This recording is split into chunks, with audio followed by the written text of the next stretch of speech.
Magellan who said, I can circumnavigate the globe. That navigation and shipbuilding and the tools, instruments of navigation were there. And if you go through other centuries, and in the 1870s, it could be the discovery of germs as these microscopic objects that were causing infection and death. And so if you walk through the centuries and say, right place, right time, right idea, right ambition, if you were to say in 2024, what is the most ambitious thing we could do as a species? What do you think it is? End death. And for the first time in 4.5 billion years on this planet, that intelligence has arrived at a point. I want the option to live tomorrow, and when tomorrow comes, I want the option to live tomorrow as well. Why do I exist? What happens if we die? How do I know if it's a depressive thought or a real thought? What is a real thought? What I have been told was nothing like the reality. Almost like an identity crisis. To say the least. Why do you believe that 99% of the things you're doing are misunderstood? I could care less about what people think of me right now. I only care what the 25th century thinks of me. For the first time in human history, we can say, maybe death is not inevitable. สวัสดีครับสตางค์ I have the pleasure of being in this private group with Brian, and I read a lot of the stuff that you write. There's a lot of great people in that group, right? But one of the things you wrote today, I'm not going to read the whole thing because it is in this private group, but it says, my ideas and efforts are 99% misunderstood. I think that's a good place to start this podcast. So for those that are tuning in and have maybe read the headlines and seen all the things that you're doing and blood transfusions and supplements and all that, why do you believe that 99% of the things you're doing are misunderstood? I mean, the origin of what I'm doing is from the thought process of, if you look back through history and you look at any given age, you can identify people who tried to see the most ambitious thing they could do in that given time. In the 1500s, it was Magellan who said, I can circumnavigate the globe. That navigation and shipbuilding and the tools, instruments of navigation were there. And if you go through other centuries, and in the 1870s, it could be the discovery of germs as these microscopic objects that were causing infection and death. And so if you walk through the centuries and say, right place, right time, right idea, right ambition, if you were to say in 2024, what is the most ambitious thing we could do as a species? What do you think it is?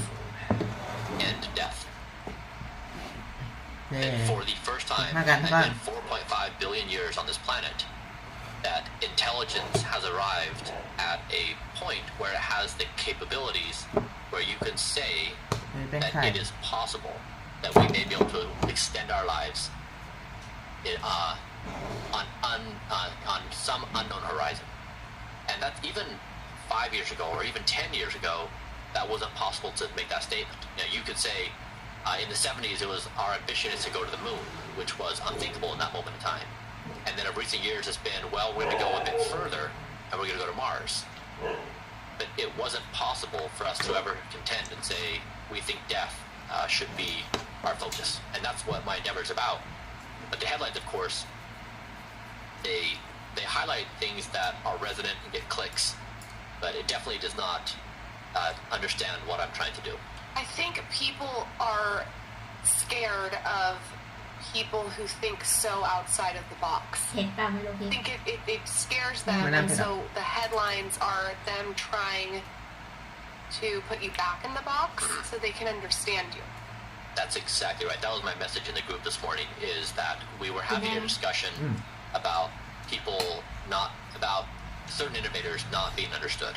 Yeah, we were talking specifically about Elon Musk, and we were in the group, however you feel about him and his beliefs personally, it was like, the group was debating, like, is there a discussion just on what he's trying to accomplish as an individual that is really like a one of one? Like, there's no other Elon that is doing what he's doing in tech, and similar to you, like, you're probably a one of one in what you're doing, and we get caught in the minutia of all the things or the beliefs or what people say or whatever political strife, and I think it disables us from like stepping back and actually looking at what the person is trying to accomplish or has accomplished, and that's like human nature. But it distracts from what I think the main point of the discussion should be, which is what is this person actually working on and how could it either benefit or hurt humanity? Yeah. Yeah, there was a comment also of like why Hello, where is everyone. the hate coming from, or at least some of the sources, and why does that Nice to hate meet you. exist? And a person in the group made the observation that it's a very primitive game where some people work within the system or within the state and they want to exercise power over other people. And sometimes others, like entrepreneurs, want to build their own thing so that the state can't have power upon them. They want to build around the system. And so I made the observation that I concur with that, and that what I've tried to do is I've tried to say, of all the forces that could constrain me, the state is one, definitely, but also self is another. And so I am my own worst enemy, even more so than the state. And so I've tried through this endeavor to basically say, what are the strongest forces in existence that keep me down or that prevent me from being my best self, or allow me to see what is the most ambitious thing one could do in 2024 and actually go after it. And so I was trying to acknowledge that it's not all a game solely of pointing and blaming. It's also one of introspection. What have you found are the things that you have to block out? I would assume public opinion is one of them. Yeah, I mean, I only care what the 25th century thinks of me. I could care less about what people think of me right now, because and that's based upon good data. You read biographies and you look at any innovator of any era and you see how they were treated in their time. They were considered crazy and eccentric and stupid, and then eventually, over time, we come to view them as pioneers and visionaries, and we just accept what they do as common sense. And so the reaction of a person's time and place is almost, you should discredit it entirely, and if anything, it's a positive signal that something may be on the right direction. And so, yeah, I really, when people criticize me, it means nothing to me. Were you always like that since you were a little boy? No, I've really had to grow and learn how to do this, because like most of us, it feels nice to be respected and loved and included in community, and it feels bad to be excluded and ostracized. And so, yeah, it's really been a long journey to try to get myself in the right mind state for that. But it seems like it's also, to me, it must be liberating to not have to be in groupthink. Exactly. So that's the point. So I shared this last night. Someone did a video on YouTube, and it was like this guy who was interviewing his friend who was wearing a dog head mask. Okay. It was like interviewing a dog. And so for 30 minutes, they're making these observations about me and what I do in life. And it was something like 100 inaccurate statements about me. And it was just amazing that these two people were having this conversation, and everything they said was factually incorrect, which is fine, but that's how. So you have to understand that when people are expressing opinions, but that's what's happening in friends and family conversation. Like when people dunk on me, that's exactly what they're saying. So I said, how funny would it be if I did a response video? Just like, not to tear them down, not to be negative, but just to say, like, just so you're aware that when you're in society and you're expressing these viewpoints, and if you're so far off here, it could be the case that's the same somewhere else. And so you definitely don't want to be in a situation where you're working with bad information. Nobody wants bad information. That's not helpful to them. It's not helpful to me, for any one of us. And so I thought it'd be helpful and fun, maybe constructive. I don't know.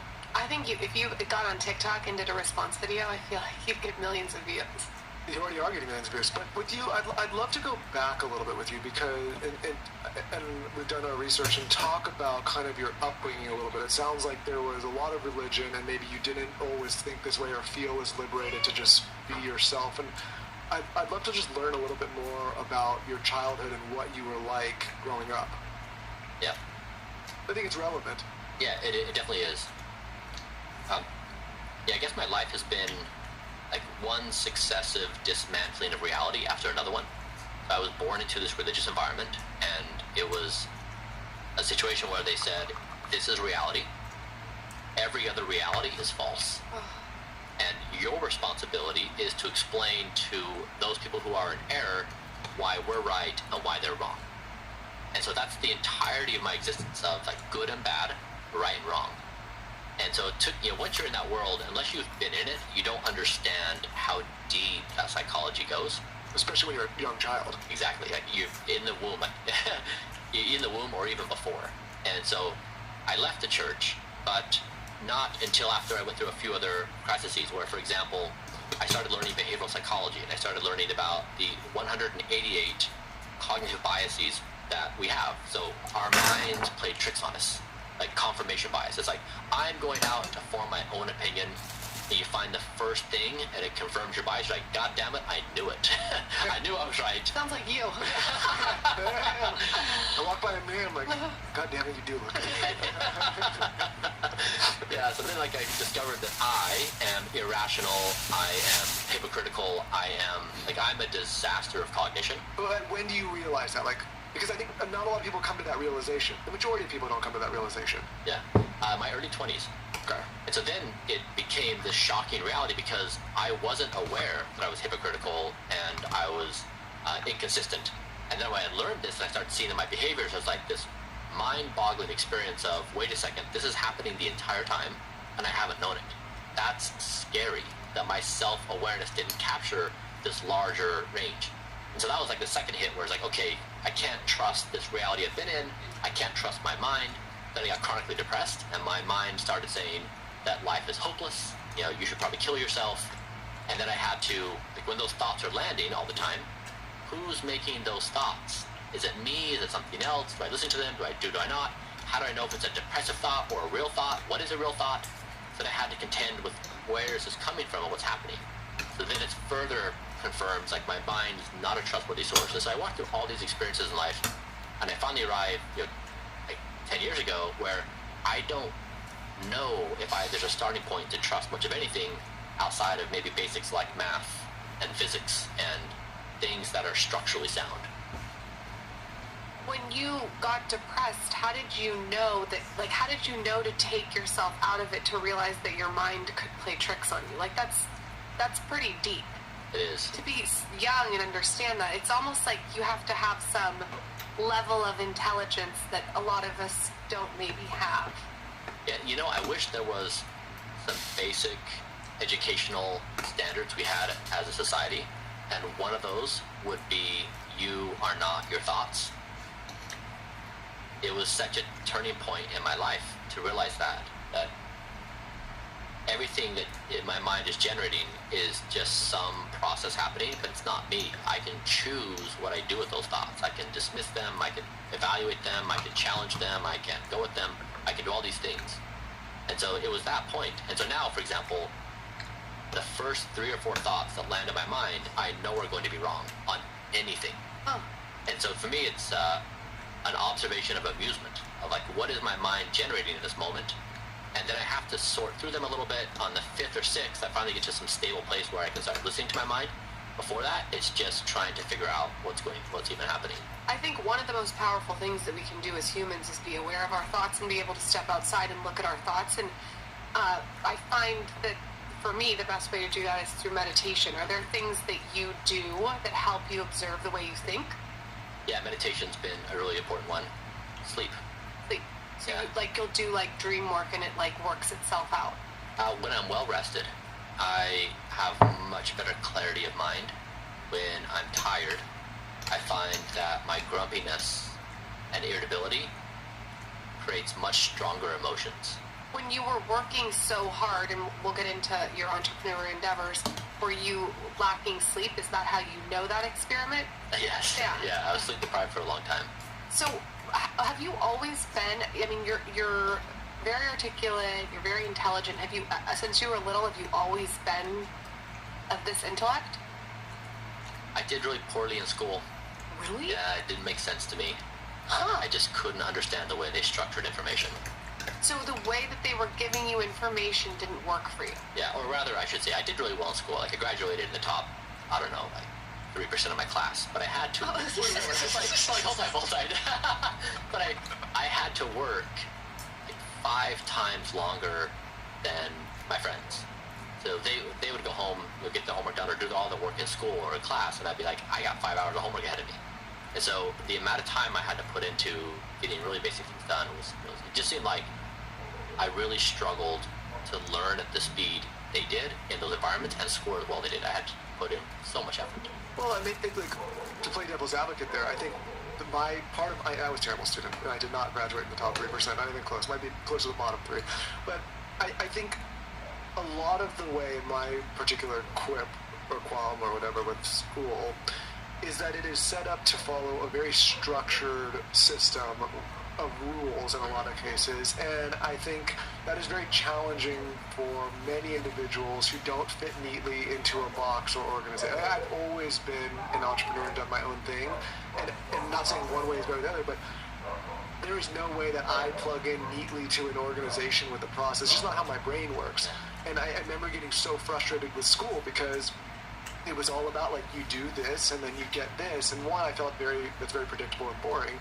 But two, like, my brain was like, I want to do it in a different way and figure out how to solve a unique problem that hasn't been solved yet. Yeah. Does that make sense? It does. Yeah, so I just think it's like, for certain people, it is really challenging because some minds just don't work that way. Yeah.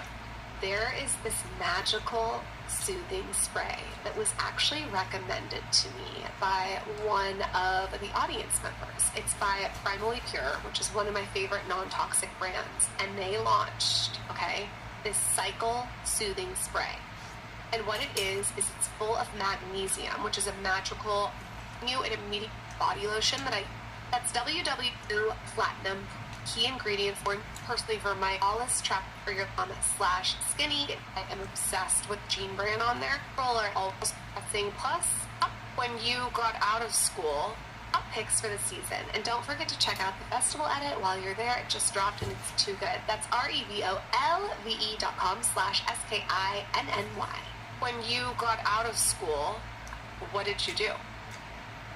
I served a Mormon mission. So I went to Ecuador to try and tell all those Catholics that they had chosen the wrong religion and that they needed to be Mormon. So how did you get out of like, what is the journey with religion after you're doing that? Well, I mean, I grew up in the 80s and 90s when the internet was not yet around or barely around. And so there wasn't information about the religion. Now there is. And so when I started learning about the origin of the religion and a lot of details about it, it was this scenario where what I had been told was nothing like the reality. And it created this challenge for me of, like, who do I believe? The authorities who have been telling me this story, or what I'm reading online through these authoritative sources. Almost like an identity crisis. To say the least. Yeah. I mean, to be told your whole life something, I can only imagine how intense that is when you realize that everything you've been told as a child is maybe not right. Exactly. And, like, it hits at so because you're given the answer of why do you exist? Did you exist before this? What happens after you die? And this is the case. It's not just my case, but many people in the world are in religions that give them answers to these basic questions. You're either in a reincarnation loop, or you die, you go to heaven, and you've got virgins, or there's so many stories that try to reconcile with the unanswerable questions about reality. So I'm not unique in that regard, because we are a society that exists upon stories that tries to smooth out the edges of the discomfort of our existence. And when you rip that out from underneath you, you have all these really basic questions to answer. When you decided to leave religion, how did your family respond? My family was cool. Yeah, they were cool. Yeah, several of my siblings, my father left, and my siblings left, so I think as a family we've learned how to love each other and be tolerant. You're lucky we've had people on this podcast that their family, cut them off. I mean, I've heard really gnarly stories. That's really amazing that they were cool. Well, it's interesting, too, is I think about the people that are maybe listening that did not grow up with religion and are thinking like, oh, that could never happen to me. But think about how many political biases you adopt as a child based on the way your parents think politically, right? And that gets ingrained in you. And or just habits that you adopt from. I mean, there's. But imagine your parents from a young age drilling into you, and maybe unbeknownst to them, they're like, this is the only way of life, and everything else is a lie. Like you would go. I would imagine that would be very confusing and hard at times, especially for a young child. The benefit on this is on the other side. When I left, and it left me devoid of any answers. I got to pose these questions anew. Why do I exist? How did this whole thing come into being? What happens if we die? And it's, as when you're in your mid-30s and you get to ask these questions, it's fun. So at what point do you start to explore your entrepreneurial side? So I went on a mission, and then I came back. I lived among extreme poverty for 2 years. And so I was in, people, dirt floors, mud huts. Did you do that so you could experience it? Did you do it because you had to? It's a responsibility as part of ไม่ดูหนังเหรอ Oh, I didn't know that. Yeah. Oh. When you're 19, now it's 18, you're asked to go spend 2 years of your life somewhere in the world. So when you were doing that, were you starting to plan what you were going to do as an entrepreneur? It was not really, because you're so consumed by the missionary work that that's really all you do. You don't do anything outside of that.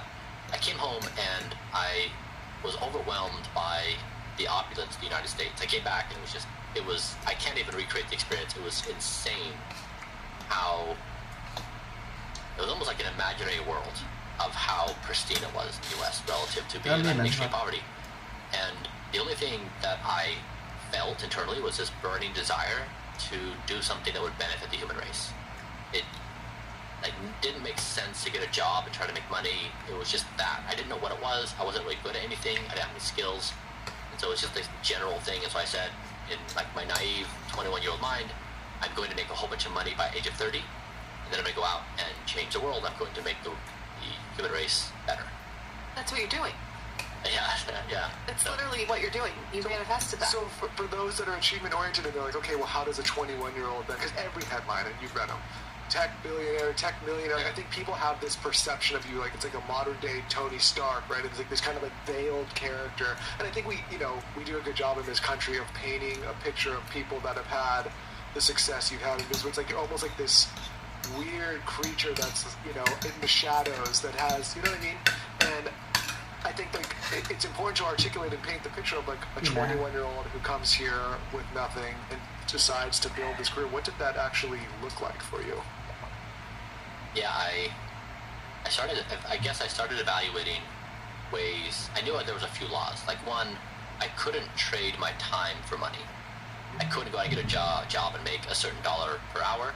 And even if I wanted to become a profession in some, like a doctor or a lawyer or something, where you could charge higher rates per hour, it wasn't going to make the amount of money I needed in the time frame I wanted. I couldn't do it by age 30.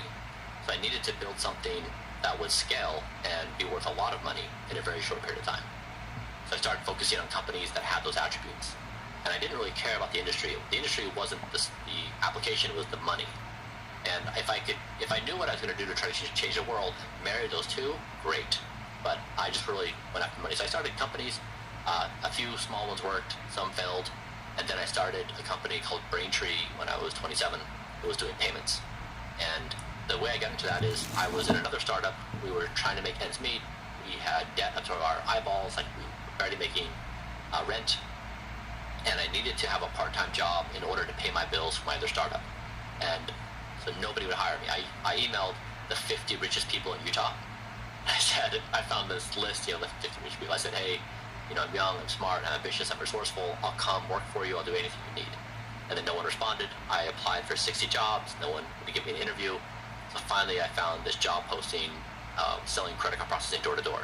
And it was the only thing that allowed me to have time to work the startup and then also make some money to pay the bills for the family.